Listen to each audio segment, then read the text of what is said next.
नमस्कार, मैं हूं आपके साथ पलक शर्मा। आइए नजर डालते हैं फटाफट खबरों की ओर। उत्तर प्रदेश कांग्रेस के नवनियुक्त अध्यक्ष अजय राय शुक्रवार को अपने गृह जनपद वाराणसी पहुंचे। बाबतपुर स्थित लाल बहादुर शास्त्री अंतर्राष्ट्रीय एयरपोर्ट पर अजय राय के स्वागत में कांग्रेस कार्यकर्ताओं का हुजूम उमड़ पड़ा। मीडिया से बातचीत में अजय राय ने कहा कि राहुल गांधी अमेठी के लोकसभा चुनाव लड़ेंगे। प्रियंका गांधी चाहे तो वाराणसी से चुनाव लड़ सकती है। हमारा एक एक कार्यकर्ता उनके लिए जान लगा देगा। एक सवाल के जवाब में कहा कि स्मृति ईरानी बौखला गई है। वो 13 रुपए किलो चीनी दिला रही थी। पूछा कि 13 रुपए किलो चीनी मिल रहा है क्या? अजय राय ने कहा कि राहुल गांधी और कांग्रेस के नेतृत्व ने जो विश्वास किया है उस विश्वास को लेकर आम जनता में जाएंगे।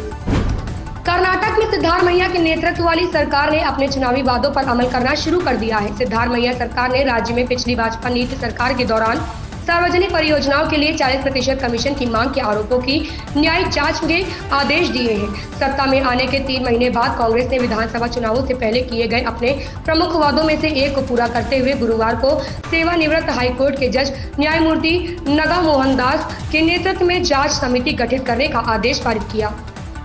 राष्ट्रीय राजधानी दिल्ली विधानसभा सदन की कार्यवाही शुक्रवार को शुरू होते ही हंगामा शुरू हो गया।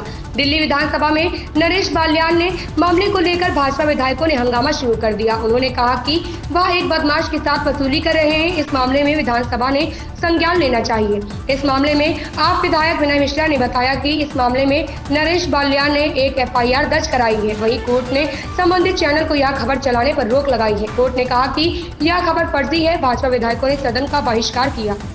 हरिद्वार में बहुजन समाज पार्टी की ओर से खानपुर विधायक उमेश शर्मा की पत्नी सोनिया शर्मा को पार्टी विरोधी गतिविधियों के आरोप में निष्कासित कर दिया गया है। पार्टी के जिला अध्यक्ष अनिल चौधरी की ओर से उनके निष्कासन का पत्र जारी किया गया है। उमेश शर्मा खानपुर विधानसभा क्षेत्र से निर्दलीय विधायक है, लेकिन विधायक की पत्नी ने बसपा की सदस्यता ग्रहण की थी। पार्टी की ओर से उन्हें प्रदेश महासचिव और हरिद्वार लोस क्षेत्र का प्रभारी नियुक्त किया गया था, जिससे माना जा रहा था कि वह आने वाले लोकसभा चुनाव में पार्टी से प्रत्याशी भी होंगी, क्योंकि अक्सर प्रभारी को बसपा में विधानसभा और लोकसभा चुनाव का प्रत्याशी माना जाता है।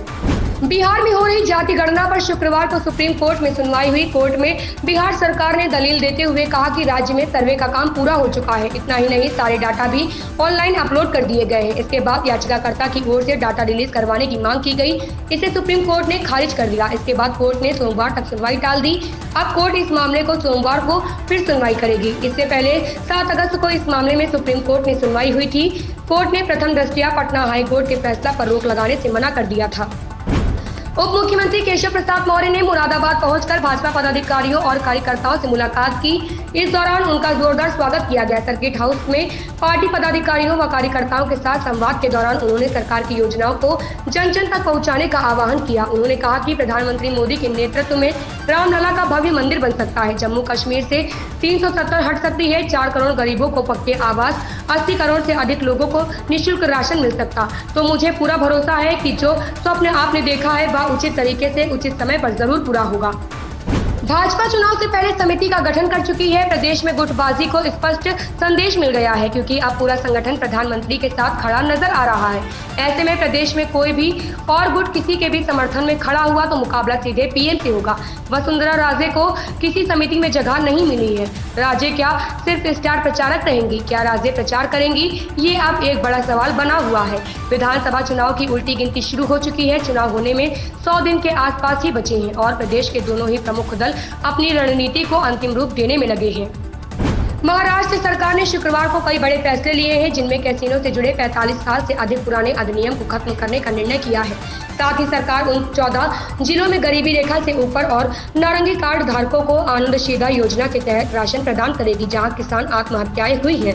अधिकारियों ने बताया कि मुख्यमंत्री एकनाथ शिंदे की अध्यक्षता में हुई कैबिनेट बैठक में कई बड़े फैसले लिए गए। महाराष्ट्र कैसीनो नियंत्रण और कर अधिनियम 1976, जिसे लागू होने के बाद से राज्य में कभी लागू नहीं किया गया था, को खत्म कर दिया गया। केंद्रीय मंत्री अश्विनी वैष्णव ने बेंगलुरु में भारत के पहले 3D मुद्रित डाकघर भवन का उद्घाटन किया। इस दौरान उन्होंने कहा कि पिछले 9 वर्षों में PM मोदी के नेतृत्व में देश ने कई नई प्रौद्योगिकियां विकसित की हैं। इसी के मद्देनजर पर 3D प्रिंटेड इमारत का निर्माण एक महान पहल है। केंद्रीय मंत्री ने कहा कि यह शहर हमेशा भारत की एक नई तस्वीर पेश करता है। इस 3D प्रिंट डाकघर भवन की जो नई तस्वीर आपने देखी, वही आज भारत की भावना है। गुजरात के गांधीनगर में शुक्रवार को G20 देशों के स्वास्थ्य मंत्रियों की बैठक को प्रधानमंत्री नरेंद्र मोदी ने वीडियो कॉन्फ्रेंस के माध्यम से संबोधित किया। पीएम मोदी ने अपने संबोधन के दौरान कहा कि स्वास्थ्य जीवन का आधार है। कोविड-19 महामारी ने हमें याद दिलाया है कि स्वास्थ्य हमारे निर्णयों के केंद्र में होना चाहिए। इसने हमें सहयोग का मूल्य समझाया है। प्रधानमंत्री मोदी ने G20 देशों से प्रौद्योगिकी की समान उपलब्धता की सुविधा देने का आग्रह किया और उनसे जनता की भलाई के लिए नवाचार खोलने की भी अपील की। इन खबरों में बस इतना ही। बने रहे हमारे साथ।